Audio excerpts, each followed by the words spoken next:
Now, where local sports always come first, this is Action for Sports. The question is a tough one to answer. How much protection is too much protection when it comes to keeping high school football players safe from head injuries? It's a question that's going to be debated on the House floor in Austin and in coaches' offices all over the Lone Star State. When I first read it, I almost fell out of my chair.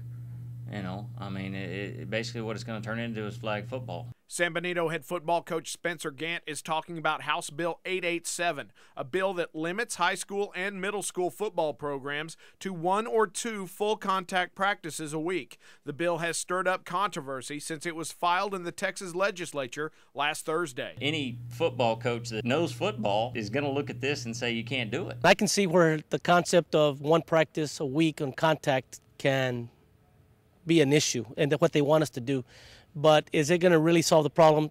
The author of the bill, Brownsville State Representative Eddie Lucio III, disagrees. If we can do this to protect the highest paid players, adults, why shouldn't we do this to also protect our most vulnerable players? Representative Lucio has based his bill on the findings of a Purdue University study that found football players who suffer hits to the head not diagnosed as concussions with no symptoms of concussion can still suffer severe debilitating brain trauma later in life, but the chances of that are lessened with time for healing between full contact games or practices. If we allow multiple situations in which players are going full contact and they're not allowed to have their brain rest or heal so that they can continue to take trauma to the brain, it's going to be like the straw that broke the camel's back. But coaches contend that limiting full contact practices could have the opposite effect and actually cause more injuries. You cannot emulate game speed in practice. I just honestly believe we're setting ourselves up for some big-time injuries on Friday nights. There's a way to teach this so that it's not only as safe, but even more safe regarding their mental health. Representative Lucio says that this rule has already been accepted by the NFL as part of its concussion prevention programs, but Coach Gant notes pros don't need the teaching and practice that the kids do. You know, it bothers me, as I guarantee you it bothers a lot of football coaches, and I just don't see it.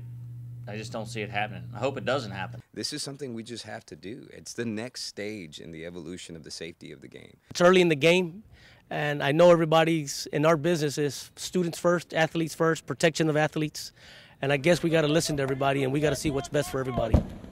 The national trend is moving. Besides the NFL, the Ivy League has already enacted this rule. Pop Warner leagues last summer said 2/3 of every practice must be non-contact, and 19 states have already banned any and all off-season full-contact practices. What do you think about House Bill 887? Let us know on Facebook at Action4Sports and on Twitter at Action4Sports. We'll have the story up later on valleycentral.com.